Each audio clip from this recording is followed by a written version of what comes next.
आपने कहा जैसे मौजूदा विधायक शोभा रानी जी हैं, उनसे आपकी कंटेस्ट मतलब टक्कर रही चुनाव। चुनाव, तो आप शोभा रानी जी से अपने आप को कैसे बेहतर मानते हो, किन मुद्दों पर बेहतर मानते हो?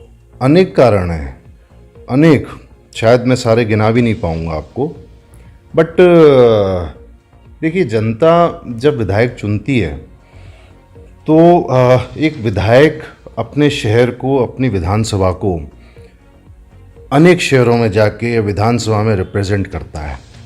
जब वो विधानसभा में जाता है तो जो बाकी के एमएलए होते हैं वो उस एमएलए को देख के उस शहर का, जिस शहर से वो विधायक आता है, वो उस शहर का पिक्चर बना लेते हैं कि अच्छा ये विधायक ऐसा है तो वहाँ की जनता कैसी होगी। वो किसी दिल्ली, बम्बई, किसी बड़े शहर में जाएगा, अपना इंट्रोडक्शन देगा कि मैं धौलपुर का विधायक हूँ, तो नो डाउट उसकी शैली, उसका विजन, उसकी पढ़ाई लिखाई, उसकी खुद की स्मार्टनेस, क्या सोच रखता है, उससे वहाँ का आदमी अनुमान लगा लेगा अच्छा धौलपुर के लोग कैसे होंगे। तो मेरा मानना यह है कि इस नज़रिए से मैं, मेरे काम करने की शैली, जैसा मैंने आपको बताया, नो डाउट मैं अपने आप को बेटर मानता हूँ काम करने की शैली में, और पढ़ा लिखा हूँ, एक्टिव हूँ, मेरा बैकग्राउंड है। रही बात शोभा रानी जी की, बहुत सारी विफलताएं हुई हैं उनके स्तर पे, और जिनके बारे में जितना बोलूं शायद कम होगा। दुर्भाग्य से धौलपुर का इतिहास रहा है राजनीति के अंदर कि धौलपुर के जितने चुनाव हुए वो मूल्यों पे, कार्यों पे, व्यवहार पे, इस प्रकार से चुनाव होते थे। दुर्भाग्य से 2013 के बाद, जब से शोभा रानी जी या उनके परिवार का धौलपुर में आना हुआ राजनीति के अंदर, दुर्भाग्य से इस व्यवस्था ने टोटल अपना रूप बदल लिया। धौलपुर का चुनाव अब कार्यों की कम बात होती है और पैसे के खर्चे की ज़्यादा बात होने लग गई है। धौलपुर के चुनाव को, राजनीति को एक अलग रूप से देखा जा रहा है। मुझे इस बात का दुख होता है कि आदमी के कामों की या व्यवहार की या उसके मूल्यों की चर्चा कम हो रही है। आजकल चर्चा ज़्यादा होती है सब कौन कितना ज़्यादा खर्च कर लेगा। तो हालांकि हर चीज़ की एक आयु होती है, हर चीज़ की एक सीमा होती है, अत होती है। उन्होंने धौलपुर में पैसे का चलन की शुरुआत कर दी, मानता हूँ, और जनता बेवकूफ़ नहीं है, समझदार है। जैसा मैंने कहा, हर चीज़ की एक सीमा होती है। अब वो उसका एक पीक आ चुका है। जनता देख चुकी कि 3 बार विधायक बनने के बाद इन्होंने धौलपुर के लिए क्या किया, क्या नहीं किया, और पानी अब यहाँ आ चुका है। वो भ्रम टूट चुका है, और वो जो एक आडंबर क्रिएट किया था उन्होंने जनता के आगे, वो टूट चुका है टोटली, और वो आने वाला चुनाव उसका नतीजा बता देगा। दुर्भाग्य से मैंने अपने परिवार में, अपने जीवन में, बचपन से हमने इस माहौल में कभी हमने सीखा नहीं, कभी देखा नहीं कि किसी समाज के दम पे कोई राजनीति की जाए। जैसा कि अभी पूरी दुनिया ने देखा कि मेला ग्राउंड के अंदर अभी शोभा रानी जी ने एक रैली का आयोजन किया था। उस रैली के अंदर जो भाषण थे शायद सभी ने सुने थे, और मैं निचोड़ बताना चाह रहा हूँ कि जिस प्रकार की भाषा का उपयोग किया गया, कि ये महलों पे और कोठियों पे अपनी असफलताओं का ठीकरा इन्होंने कोठियों महलों पे फोड़ा, ये एक ब्लेम गेम है, दोष डालने का तरीका। और उस अपनी राजनीतिक महत्वाकांक्षाओं की लड़ाई को उन्होंने एक सामाजिक लड़ाई बनाने का प्रयास किया। सच्चाई ये, कोई भजन कीर्तन करने के लिए तो हम लोग बैठे नहीं हैं, ना वो भजन कीर्तन कर रही हैं, वो राजनीति कर रही हैं। तो राजनीति को राजनीति के रूप से आप डील करो, ना कि उसको एक समाज की एक प्रेस्टीज पॉइंट, एक समाज की राजनीति आप में उसको कन्वर्ट कर रही हो। राजनीतिक लड़ाई को आप समाज की लड़ाई में कन्वर्ट कर रही हो, अपने भोले समाज को आप भ्रमित कर रही हो। आज 10 साल के विधायकी के बाद आज ये नौबत आ गई है उनकी कि वो इतनी असुरक्षित महसूस करने लगी कि उनको अपने समाज में अपना नेतृत्व साबित करने के लिए उनको रैली बुलानी पड़ी। उनको ये बर्दाश्त नहीं हो रहा है कि उनके समाज के कुछ लोग जो आगे बढ़ना चाह रहे हैं या काम करना चाह रहे हैं, मैं नाम नहीं लूँगा क्योंकि हर समाज के अंदर असरदार, वज़नदार लोग होते हैं, उनके समाज में भी कुछ ऐसे लोग हैं जो मेहनत कर रहे हैं, डोल रहे हैं, अपना व्यवहार निभा रहे हैं। उनको आज शोभा रानी जी को बर्दाश्त नहीं हो रहा है कि वो लोग भी क्यों इस कार्य को कर रहे हैं। उनको उन लोगों को रोकने के लिए रैली बुलाने का रैली बुलानी पड़ी। हालांकि एक प्रयास किया उन्होंने लोगों को भ्रमित करने के लिए। एक वो मैंने भाषण में सुना था, वो 51% का फॉर्मूला, अपने समाज में से कौन 51% ले आएगा वही नेतृत्व संभालेगा। आप बेवकूफ़ बना रहे हैं लोगों को। कौन तो 51% के लिए वो चुनाव कराएगा आपके समाज के अंदर? कौन ऐसा प्रयास करेगा? ना ऐसा कभी होना है। तो मैं समझता हूँ वो बहुत ही मिसयूज़ कर रही हैं अपने अधिकारों का, अपनी परिस्थिति का, अपने उनको जो एडवांटेजेस भगवान ने उनको दिए हैं, अपने पैसे का मैं कहूँगा, तो बहुत बड़ा दुरुपयोग कर रही हैं, लोगों को भ्रमित कर रही हैं। और इतनी असुरक्षा मैंने कभी नहीं देखी। मेरे समाज के भी बहुत से लोग हैं जो इच्छुक हैं। चुनाव, राजनीति, प्रजातंत्र है, सबको अधिकार है अपनी किस्मत आजमाने का। स्वागत है। मतलब एक पॉजिटिव विचारधारा से आप क्यों नहीं चल पा रही हो? आपका स्वागत है, खूब ट्राई करो ना। मैं तो किसी के बारे में कोई टिप्पणी नहीं करता हूँ, ये तो खुला मैदान है, सबको अधिकार है आने का। तो 10 साल विधायकी के बाद, जबकि आपके पक्ष में सारे हालात रहे, आपके पक्ष में 2016 में जब आप निजी तौर पे जब आप लड़ी थी, तब सरकार थी बीजेपी की। तब आपने, मैं सिर्फ वो बाई इलेक्शन की वजह से उस टाइम रानी साहब ने बहुत काम करा दिए थे शहर के अंदर, क्षेत्र के अंदर। बाकी आपका खुद का क्या योगदान रहा धौलपुर के लिए? 2018 में आप दोबारा पुनः चुन के आई।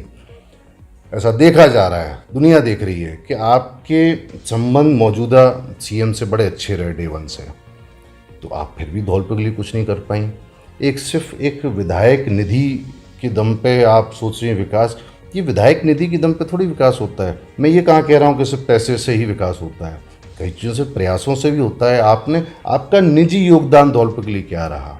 आपने कौन सी योजनाओं पे काम किया? आपका विजन क्या था? आप क्या सोच रखती हैं? अभी तक किसी को कुछ नहीं पता। आज तक 10 साल हो गए आपको विधायक बने हुए, 80% जनता को ये नहीं पता कि हमारा विधायक रहता कहाँ है। मैं बताता हूँ, 15 किलोमीटर दूर रहती हैं। एक गरीब आदमी, किसी को अगर रात को कोई दिक्कत आ जाए, परेशानी आ जाए, क्या वो गरीब आदमी टेम्पो लेके या मोटरसाइकिल से या गाड़ी से उनके घर पे भागेगा? लोगों को पता भी नहीं हो रहती कहाँ है, कितना उनका संवाद है लोगों से। आज आपने ऐसा माहौल क्रिएट कर दिया है धौलपुर के अंदर, इतिहास में पहली बार, कि आज जातिगत राजनीति की बात हो रही है। आप सिर्फ अपने समाज की दुहाई लेके, क्या आपको सिर्फ आपके समाज ने जिताया था? आपको सर्व समाज ने जिताया था। सभी समाजों का योगदान था आपको जिताने में। और मैं दावे से कह सकता हूँ, ये इतिहास गवाह इस चीज़ का, चाहे वो कोई पार्षद हो, सरपंच हो, एमएलए हो, एमपी हो, कोई भी व्यक्ति कितना ही बड़ा क्यों ना हो, किसी एक समाज की दम पे चुनाव नहीं जीतता है। तो मेरा निवेदन ये है कि इस संकीर्ण विचारधारा से बाहर निकल के राजनीति करें और एक साधारण राजनीति को एक समाज की राजनीति में कन्वर्ट ना करें। धौलपुर के समाज को, धौलपुर के माहौल को दूषित ना करें। बड़ा अच्छा धौलपुर का इतिहास रहा है, प्रेम पूर्वक कितने भी चुनाव हो गए हों, शाम को हमने अपने पिताजी को देखा है कि सुबह मुद्दों पे लड़ाइयाँ हो रही हैं नेताओं से, और शाम को उन्हीं के संग बैठ के चाय पी रहे हैं। तो वो लड़ाइयाँ कोई व्यक्तिगत नहीं थी, कोई जातिगत नहीं थी, वो मुद्दों की लड़ाई थी, विकास की लड़ाई थी। तो अब उस माहौल को दूषित करने का प्रयास हो रहा है। मुझे इस बात का बड़ा खेद होता है। भगवान ने आपको सब कुछ दिया है, इतना पैसा दिया है, इतना सफलता दी है, उसका सदुपयोग करें। आपने विश्वास तोड़ दिया जनता का। आज से 3 साल पहले जब अशोक गहलोत जी का विश्वास प्रस्ताव पारित होना था, जब वो सचिन पायलट जी अलग थे, तो आप एब्सकॉन्ड हो गई थी विधानसभा से, आप गायब हो गई थी। 10 विधायक थे जिन्होंने अपनी मौजूदगी वहाँ विधानसभा में एब्सेंट हो गए थे, गए ही नहीं थे अब। तो ये ऐसा नहीं, जनता इन चीज़ों को समझती नहीं है। इसी प्रकार अभी राज्यसभा का चुनाव आया। राज्यसभा के चुनाव में भी हम कहानियाँ सुनते हैं कि क्या क्या हुआ, हमें सच्चाई नहीं मालूम, लेकिन जो नज़र आ रहा है वो बता रहा हूँ। आप पैसे का इतना दुरुपयोग, आपके स्रोत क्या हैं, ये किसी से नहीं छुपा। आज जैसा मीडिया और कोर्ट की प्रोसीडिंग्स या ये जो सुनने में आता है, केसेस जो दर्ज हैं इनके ऊपर, इनके पति के ऊपर, इनके ऊपर, आज एक गरीब आदमी जो रोज़ 10-10 रुपये जोड़ के अपनी सेविंग करता है दिन भर की, जीवन की, उसके पैसे को उन्होंने अपने चिटफंड कंपनी के थ्रू उस पैसे को भी ये उन्होंने उसके पेट पे लात मार दी। तो आज वो कंटेस्ट कर रहे हैं, जिसकी सरकार आती है उसका दामन थाम लेते हैं, जिससे इनके केसेस इनको सिक्योरिटी मिलती रहे। तो इतना सेल्फिश मैं समझता हूँ माहौल क्रिएट कर दिया है। मैंने ताकत का इससे ज़्यादा दुरुपयोग जीवन में कभी नहीं देखा। आप जो है बेल पे अपनी माँ की तबीयत का हवाला दे के आप जेल से बाहर आते हैं बेल पर 14-15 दिन के लिए। उन 14-15 दिन के अंदर आप लगातार हर दूसरे दिन आप राजनीतिक रैलियां कर रहे हैं, मीटिंग्स कर रहे हैं, अपनी सांठ-गांठ के लिए राजनीतिक दिल्ली और जयपुर भाग रहे हैं। दिवाली पे आप शस्त्रों का प्रदर्शन कर रहे हैं, बंदूक चला रहे हैं। ये एक ताकत का मैं कहूँगा कि अंधापन, एक अंधा दुरुपयोग, ताकत का नशा। और मैं बताना चाहता हूँ ये कोई परमानेंट नहीं है ताकत और पैसा, ये क्षणिक है। इस नशे में ना ये खोएं तो ज़्यादा अच्छा होगा। इसी भाव से सेवा करें तो अभी तो कुछ भी उम्र नहीं है इनकी, और अच्छे वातावरण में राजनीति करें। मैं तो यही कहना चाहता हूँ। तो ये सारी जो मैं बिंदु बता रहा हूँ, बिंदु और भी अनेक हैं। अभी कुछ दिन पहले उन्होंने परिवहन विभाग के ऊपर एक आरोप लगाया था कि साहब भ्रष्टाचार हो रहा है परिवहन विभाग का, और मैं विधानसभा में इस मुद्दे को उठाऊंगी।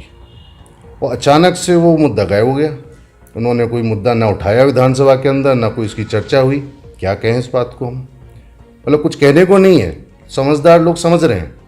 तो ये इतना क्या कहूँ उसको, व्यक्तिवाद या सेल्फिशपन, इससे थोड़ा ऊपर उठना चाहिए। जब आप एक पद पे आ जाते हैं तो सिर्फ अपने बारे में ना सोच के थोड़ा वो जनता के बारे में भी सोचना चाहिए। मैं एक बात और कहना चाहता हूँ कि अन्य समाजों को तो छोड़ो, वो तो बहुत दूर की बात हो गए। ये अपने समाज के संग भी न्याय नहीं कर पाई। आज ये इनके जो समाज के लोग जिन गाँव में रहते हैं, आज उन गाँव में हालात बहुत बुरे हैं ना। उन गाँव में ये कोई मूलभूत सुविधाएं जो होती हैं, सड़क, नाली, पानी, उनके लिए भी अपनी तरह से कोई ऐसा योगदान नहीं दे पाई हैं। एक पता नहीं, मैं सुनता हूँ कि ठेकेदारी कल्चर कुछ ऐसी हो गई है इनके यहाँ पे कि चुनिंदा लोगों को जो है एक कोठरी बन गई है जिसके आगे ये इन्होंने देखा ही नहीं है मुड़ के। इनको कोई ज्ञान नहीं है अपने क्षेत्र का, किस गांव में किस समस्या से वो गांव जूझ रहा है। तो मैं तो ये कहूँगा किसी के संग न्याय नहीं कर पाई, ना अपने पद के संग, ना अपने समाज के संग, ना अन्य समाजों के संग, अपने वोटर के संग, धौलपुरी जनता के संग।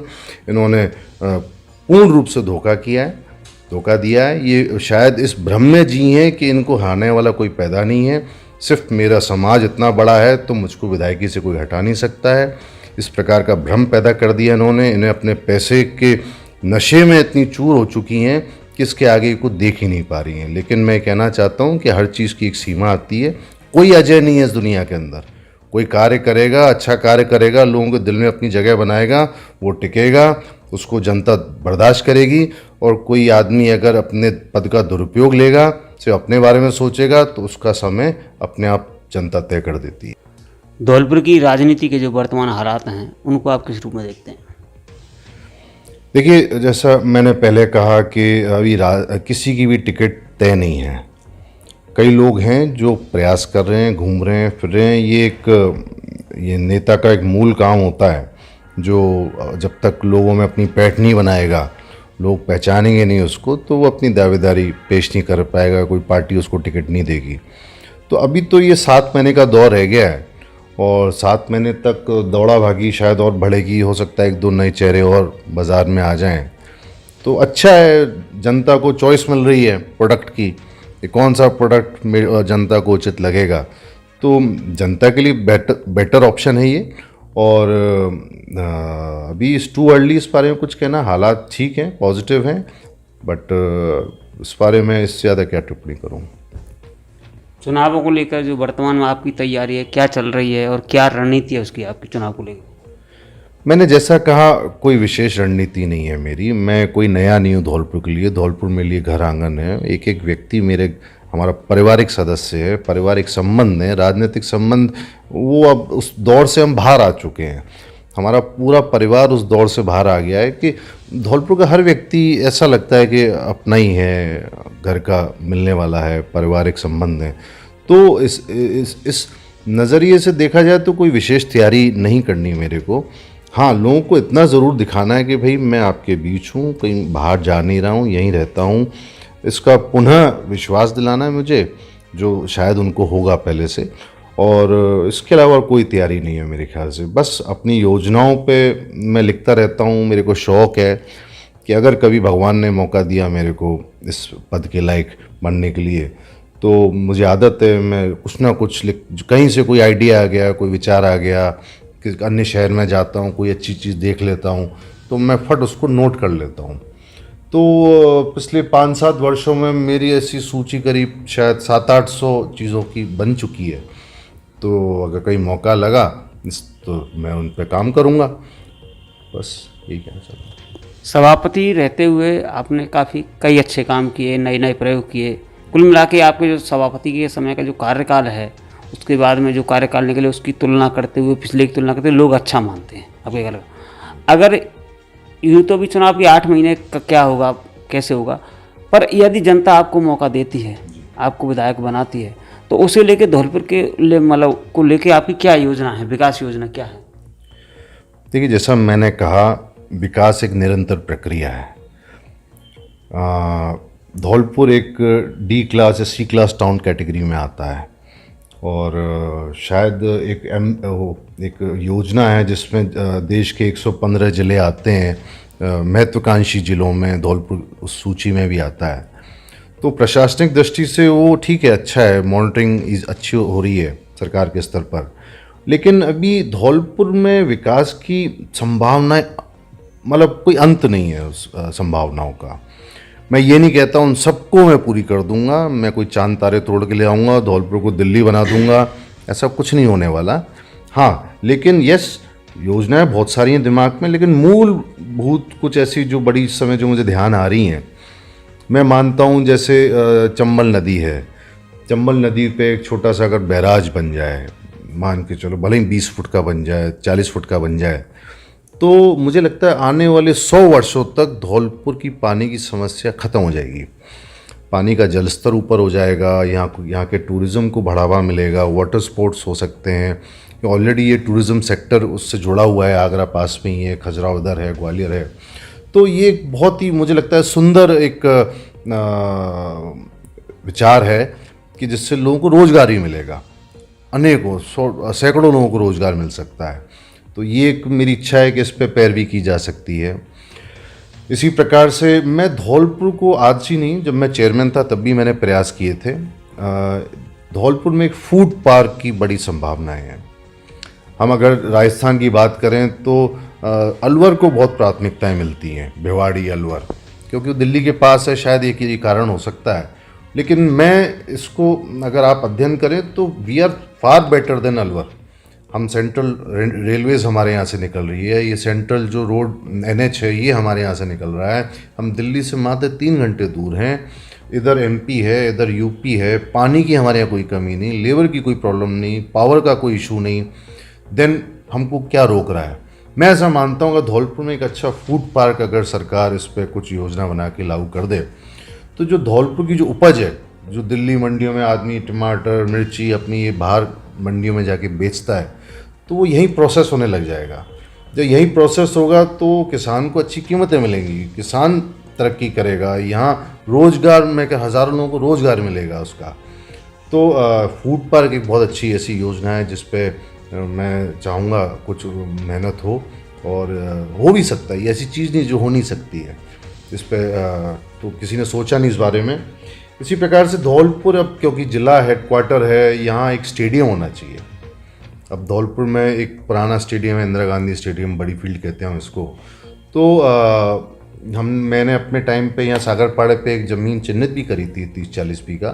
तो दुर्भाग्य से उस पर आगे कुछ काम आगे बढ़ा नहीं। तो धौलपुर की प्रतिभा को जिससे मौका मिले वो अपनी तैयारी कर सकें स्पोर्ट्स में। आज स्पोर्ट्स भी एक बहुत बड़ी इंडस्ट्री हो गई है, तो लोगों को, बच्चों को, नए यूथ को कुछ जगह नहीं है कहाँ जाके अपनी तैयारियाँ करें, चाहे कोई भी स्पोर्ट हो। तो एक स्टेडियम है जो यहाँ होना चाहिए, रोज़गार के साधन डेवलप किए जा सकते हैं। इसके अलावा एक बहुत बड़ी एक इशू है जिस पे मैं बहुत दिनों से चिंतन कर रहा हूँ, वो है यहाँ का रेता, चंबल रेता। देखिए, ये एक दुर्भाग्य है कि पिछले शायद अगर 20-25 सालों का अगर हम ट्रैक रिकॉर्ड निकालें, मुझे लगता है दसों हज़ार लोगों के खिलाफ FIR पिछले 20-25 साल में हुई होगी। अनेकों सैकड़ों ट्रैक्टर जब्त हुए होंगे, कितने लोगों को बंद किया गया होगा, कितने लोगों के खिलाफ FIR हुई होंगी। तो ये एक मतलब धौलपुर ज़िले के मेरा अनुमान है 10,000 परिवार इससे पल रहे होंगे। लेकिन दुर्भाग्य ये है क्योंकि ये कोर्ट का आदेश है वन्य जीवों को सुरक्षित रखने के लिए, इसलिए प्रशासन सख्ती रखता है, प्रशासन उस पर कार्रवाई करता है। लेकिन एक दूसरा पहलू, दूसरा नज़रिया इसका ये है कि अल्टीमेटली जो लोग रेता दोहन कर रहे हैं, क्या रेता वाकई में क्रिमिनल एक्टिविटी है? क्या वाकई में उन लोगों को हम उस निगाह से देखें कि ये चोर डकैत हैं? उनको इस तरीके से बंद कर दिया जाता है, उनके ट्रैक्टर जब्त कर दिए जाते हैं, उनके यहाँ ढाबे पुलिस जो है उनके छापे मारती है। एक रेता एक मतलब वो अल्टीमेटली वो परिवार का पालन कर रहे हैं। अगर हम पुलिस के नज़रिए से देखें कि पुलिसिंग में 1 से 10 के पैरामीटर में कौन कौन सी ऐसी एक्टिविटीज़ आती हैं जिस पे पुलिस ध्यान देती होगी या अपना जिम्मेदारी निभाती होगी, तो 1 से 10 के में 1 से 5 के जो स्लॉट हैं वो अकेले चंबल रेता नहीं घेर रखे हैं। शायद ही कोई ऐसा दिन जाता होगा जो अखबार के अंदर रेते को लेके ट्रॉली बंद करी या जब्त करी, इसको कोई खबर नहीं आती इसकी। ये एक बहुत हाईलाइट कर दिया है, इसको ज्वलनशील बना दिया है। तो बाकी के जो 5 हैं, पहले 5 में रेता आ जाता है और बाकी के जो 5 हैं उसमें चोर डकैती एक्सीडेंट इस प्रकार की चीज़ें। तो मैं ऐसा मानता हूँ फोकस होना चाहिए आपकी चोरी डकैती गुंडागर्दी इन पे ज़्यादा फोकस होना चाहिए, ना कि रोज़गार के साधन पे। तो अगर भगवान ने मुझे इस लायक बनाया कभी, तो मेरा एक प्रयास रहेगा कि इस पे कुछ योजना बने, इस पे बाकायदा एक कोई कानून बने, सरकार यहाँ पे कुछ पॉकेट्स खोल दे जहाँ से चंबल रेता निकाला जा सकता हो। आज 10,000 परिवारों को आप रोकते हो आए दिन। सच्चाई ये है कि उसे रोकने में हम सफल भी नहीं है, रेता तो फिर भी निकल रहा है, दुनिया देख रही है। आप रोक पा नहीं रहे हो तो क्यों ना उसको लीगलाइज कर दो, इससे सरकार का रेवेन्यू बढ़ेगा, एक आमजन को सुविधा मिलेगी, रेते की कॉस्ट नीचे आएगी, कंस्ट्रक्शन, एक गरीब आदमी मकान बनाता है उसको मकान बनाना सस्ता हो जाएगा। तो अनेक चीज़ें अकेले इस चंबल रेते से जुड़ी। तो ये मेरी बड़ी दिली इच्छा है कि मैं इस पर काम करूं और MLA बनूं नहीं बनूं वो अलग विषय रहा, चुनाव मतलब हार जीत वो अलग विषय रहा, लेकिन मैं इस पर काम ज़रूर करूँगा। ये ऐसा मैं मतलब इस पर मैं मंथन कर रहा हूँ, एक योजना बना रहा हूँ कि कैसे इस विषय को आगे बढ़ाया जाए और रिप्रेजेंटेशन धौलपुर की जनता का दिया जाए। एक कम्युनिटी को विलेन बना दिया है, मतलब ये दुर्भाग्य है कि रेते को लेके पर्टिकुलर एक कम्युनिटी विलेन बन गई है, वो उन्हीं पर ले दे के बार बार दबश दी जाती है, तो ये दुर्भाग्य है। तो ये एक योजना ये है। इसी प्रकार बहुत इतनी सारी योजनाएं हैं जिनको मैं लिखता रहता हूँ और कोशिश करूँगा कि उन सब पे काम हो जाए कभी किसी दिन। एक बड़ा भावुक सा सवाल है, ये निश्चित है कि आपने एक पहचान बना ली सभापति की, आप रितेश शर्मा हो, लेकिन कहीं ना कहीं आपकी जो पहचान है उस सम्मान नहीं कहूँगा, दिवंगत नेता श्री मुरारीलाल प्रधान जी जो एक स्टार नेता मतलब जनता से जुड़ी हुई जनता के नेता माना, उनके बेटे हो, तो उनके बारे में आज आप क्या कहना चाहते हो? उनके बारे में मैं जितना कहूँ कम है। जो मैं हूँ आज उन्हीं की देन है। जो मैं चेयरमैन बना था वो चुनाव मेरा नहीं था, वो चुनाव उन्हीं का था, उन्हीं की शक्ल पे लोगों ने मुझे चेयरमैन बनाया था। तो मेरा मतलब मेरा जो जीवन है उन्हीं की देन है और मैं आज भी उनको याद करता हूँ। आपने भावुक सवाल किया है, मैं भी भावुक हो जाता हूँ उनको उनकी बात सोच के। और सच्चाई ये है कि मैं उन्हीं के सपने को पूरा कर रहा हूँ। मुझे ध्यान है, हमारा जयपुर में घर है, विधानसभा के पीछे ही है, तो वो छत पे कभी बैठ जाते थे, चाय पीते थे, तो यही उनके मन से एक टीस निकलती थी, यार जीवन में सब कर्म कर ले, MLA नहीं बन पाए। तो मेरी इच्छा है कि मैं उनकी इच्छा को पूरी कर सकूं और शायद मुझे ऊपर से देख रहे हो कि मेरा लड़का जो कर रहा है सही कर रहा है और कुछ गलत भी कर रहा हूँगा तो वो इशारा दे देंगे। तो आज जो हूँ उन्हीं की देन हूँ। और आज हाँ ये भी फैक्ट है कि मैं जहाँ जाता हूँ आज भी ग्रामीण क्षेत्र में, शहरी क्षेत्र में, मैं हो सकता है अच्छा चेयरमैन रहा हूँ, अच्छे कार्य किए हों शायद, लेकिन आज भी मुझे लोग उन्हीं की निगाह से देखते हैं। आज भी मेरी पहचान वही है, आज भी मुझे उसी प्यार से देखते हैं कि अरे यार मुरारी को मोड़ा है। तो मैं इसके लिए मैं आज भी लोगों का ऋणी हूँ इस प्यार के लिए, और शायद मैं उस ऋण को चुका पाऊँगा नहीं चुका पाऊँगा, ये तो समय बताएगा। पर ये प्यार जो मुझे मिलता है लोगों का अपने पिता की वजह से, मैं इसका ऋणी जीवन भर रहूँगा। आप धौलपुर विधानसभा क्षेत्र से अपने आप को एक कैंडिडेट मान रहे हो, तो ये हमारा आखिरी सवाल है कि आप धौलपुर के लोगों के लिए क्या कहना चाहते हो? देखिए, एक बड़ा ब्रॉड सवाल है और इसके उत्तर बहुत सारे हैं। कोशिश करूँगा इसको शॉर्ट में मैं आपको समझा पाऊँ अपनी बात। जो एक आम वोटर होता है वो 3-4 प्रकार का होता है। किसी वोटर की आस्था टिकट में होती है, पार्टी में होती है। किसी की आस्था उसकी जाति में होती है। किसी की आस्था व्यक्ति विशेष में होती है कि उसको कौन पसंद है, कौन नापसंद है, और मतलब इस तरीके से वो अपने वोट देने का अधिकार तय करता है। कोई ऐसा है जो पार्टी के आगे सोच ही नहीं पाता है। किसी को मैं पसंद हूँ लेकिन किसी को मेरी जाति पसंद नहीं है। ऐसा रितेश तो बढ़िया है पर सब उसको ब्राह्मणों से प्रॉब्लम हो सकती है हो। तो ये नज़रिया कईयों का अलग अलग हो सकता है। मैं एक तो ये कोशिश करता हूँ अपनी कार्यशैली के थ्रू कि लोगों में भरोसा दिला सकूँ कि मुझको एज रितेश शर्मा देखें। वो मैं खुद क्या हूँ, मेरी कार्यशैली क्या है, मेरा व्यवहार कैसा है, मैं उनके काम दुख सुख में आता हूँ कि नहीं आता हूँ, उनके काम आता हूँ नहीं आता हूँ। तो मुझको मेरी जाति से ना देखें, मेरी पार्टी से ना देखें। पार्टी एक विचारधारा है, नो डाउट, इसलिए लोग पार्टियों से जुड़ते हैं। लेकिन सच्चाई ये है कि काम तो वो व्यक्ति करता है। कोई भी व्यक्ति किसी पार्टी से आएगा, अगर वो एमएलए ही बेकार है, काम का नहीं है, तो उसे अच्छी से अच्छी पार्टी में आप भेज दो, वो काम का नहीं रहेगा। तो नो डाउट पार्टी की विचारधारा हो सकती है, लेकिन अगर व्यक्ति में दम नहीं है तो किसी भी पार्टी से भी हो। तो जनता से ये निवेदन करता हूँ, समझाने का प्रयास करता हूँ कि आप अच्छे व्यक्ति का चयन करें जिससे आपके दुख सुख में वो काम आ सके। हर व्यक्ति ये चाहता है कि हम ऐसे व्यक्ति को एमएलए बनाएं जो हमारे दुख में, सुख में, हमारी समस्याओं में हमारे काम आ सके। ज़रूरी नहीं है सबकी समस्याओं का हल हो जाए। आज आप चीफ मिनिस्टर के यहाँ चले जाओ, 10 काम लेके, ज़रूरी नहीं है 10 के 10 हो जाए। चीफ मिनिस्टर भी नहीं कर पाएगा सारे काम। तो हाँ, लेकिन नीयत, आपकी नीयत काम करने की है कि नहीं है, मेरी है और वो मेरा इतिहास बताता है। तो एक पहलू तो ये है कि मैं ये निवेदन करना चाहता हूँ कि किसी का चयन उसकी जाति और अन्य किसी नेगेटिव चीज़ से ना देखें। व्यक्ति को उसके कार्यशैली से देखें, उसके व्यवहार से देखें, क्योंकि आप अपना एक तरीके से रिप्रेजेंटेशन दे रहे हो उस एमएलए को बना के। वो आपकी समस्याओं को विधानसभा में जाके उठाता है और जगह प्रयास करता है, कोऑर्डिनेट करता है चीज़ों को, अधिकारियों से तालमेल बनाता है जनता की समस्याओं के लिए। तो ये बड़ा महत्वपूर्ण विषय है कि मुझे लगता है कि यार मैं तो ईमानदारी से लगाऊं, लेकिन मुझ पर ठप्पा इस चीज़ का लग गया इसलिए लोग मुझे नहीं दे रहे, तो ये मेरे संग अन्याय है। तो एक तो ये मेरा नज़रिया है। और कार्यकाल इतिहास को देखें, जब वो चयन करें, जब उनको चुनना हो कि हम ये हमारे बाज़ार में 5 या 6 कैंडिडेट्स हैं मार्केट में, तो हमें किसको चुनना है, तो वो बाकायदा कागज़ पेन लें, कागज़ पेन पे हर कैंडिडेट का इफ़ एंड बट्स लिखें, बुराई और भलाई लिखें, और फिर पैरामीटर परसेंटेज निकाल लें। जैसे एग्ज़ामों में परसेंटेज दी जाती है, स्कोरिंग होती है, बाकायदा कैंडिडेट को स्कोरिंग दें वो, और स्कोरिंग के आधार पर अगर उन्हें लगता है कि मैं 1% भी मेरा ज़्यादा आया है तो मेरा चयन करें। उनको लगता है कि रितेश अगर अच्छा नहीं है, कोई बात नहीं, मतलब हमने कौन सी रजिस्ट्री करा रखी है कि आजीवन हमें कुछ बनना है या करना है, हम समझ जाएंगे कि जनता हमें पसंद नहीं करती, घर बैठ जाएंगे, जिसको पसंद करेगी जनता चुनेगी। लेकिन यस, ये ज़रूर है, मैंने देखा है कि भ्रमित जल्दी हो जाते हैं लोग, अपना निर्णय खुद ना लेके वो परिस्थितियाँ उनका निर्णय ले लेती हैं।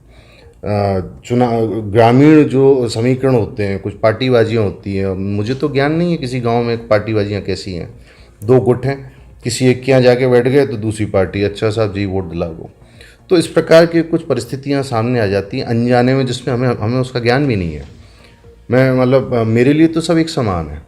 नो डाउट जो आपका सपोर्ट करता है, जो आपका साथ देता है, आपकी भावना उसके प्रति होती है, लेकिन इसका ये नहीं है कि जिसने आपको वोट नहीं दिया है, जो आपसे मिला नहीं कभी, वो कभी कोई काम लेके आपके पास आ जाए तो उसको आप लौटा दोगे। अगर आप एमएलए हो, अगर आप उनको रिप्रेजेंट करते हो, तो आपको सुननी तो सबकी पड़ेगी। सबके नाजायज़ काम के लिए आप मना कर सकते हो, तो जायज़ काम के लिए आप किसी को नहीं लौटा सकते घर से। तो मैं एक बहुत आपको सही बताऊँ, मैं एक पॉजिटिव विचारधारा का आदमी हूँ, नेगेटिविटी दूर रखता हूँ, और दूर दूर तक मेरा कितने लोगों ने विरोध भी किया होगा, तो मैंने कभी उनको उस निगाह से नहीं देखा। और मैं जब चेयरमैन था तब भी उस कार्यशैली को अपनाया था।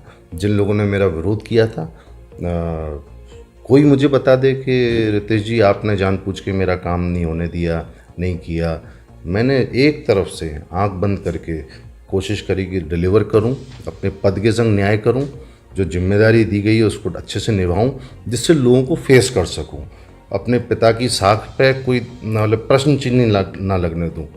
तो ये एक बहुत बड़ा मेरे पे दबाव रहा है कि यार कोई मतलब प्रश्न चिन्ह नहीं लग जाए तेरी साख पर रितेश। परिवार की इतनी बड़ी पृष्ठभूमि रही है, तो इस प्रेशर में मैं जी रहा हूँ कि कोई गलती ना हो। तो जनता को ये सोचना चाहिए यार व्यक्ति नियत से काम करना चाह रहा है, इसकी इच्छा है काम करने की, इसको मौका देना चाहिए। अब आप मान के चलो आप 3 बार आपने मौका दे दिया शोभा रानी जी को, तो मैं तो ये कहूँगा भैया एक बार मुझको भी देख लो, मुझे भी एक बार टेस्ट कर लो। आपने किसी को 10 साल दिए हुए, 5 साल दे के देख लो। 5 साल मेरे देख चुके as a chairman. No doubt ये भी आपको मैं जनता को अवेयर करने के लिए बता रहा हूँ कि जो अधिकार एक चेयरमैन के होते हैं काम करने के, वो अधिकार एक एमएलए के नहीं होते। एमएलए एक बड़ी जगह जाके बैठता है, वो एक तरीके से जो पार्षद एक शहर में काम जिम्मेदारी निभा रहे हैं, वो एमएलए वहाँ का बड़ा पार्षद हो गया विधानसभा के अंदर, तो आवाज़ उठाता है, अपने मुद्दों की लड़ाई लड़ता है। तो मैं इसी निवेदन के संग कि जनता विवेक से काम ले, अपने बुद्धि से काम ले, और इमोशनल ना हो जाए डिसीजन लेने से पहले, और अच्छा निर्णय ले। जो निर्णय हुआ वो स्वीकारनीय है सबके लिए, ये है मेरा कहना। बहुत बहुत धन्यवाद भाई साहब, आपने हमको कीमती समय दिया। तो ये थे नगर परिषद धौलपुर के पूर्व सभापति रितेश शर्मा जी, जिनसे हमने चुनाव को लेकर बातचीत की और उन्होंने हर मुद्दे को, हर सवाल का बड़ी बेबाकी से जवाब दिया। सहयोगी राहुल शर्मा के साथ संदीप शर्मा, फर्स्ट ट्रैक धौलपुर। धौलपुर जिले की दिन भर की खबरें शाम को ही अपने मोबाइल पर देखने तथा जिले की बड़ी घटनाओं का तुरंत अपडेट प्राप्त करने के लिए हमारे चैनल को सब्सक्राइब करें और बेल आइकन दबाएं।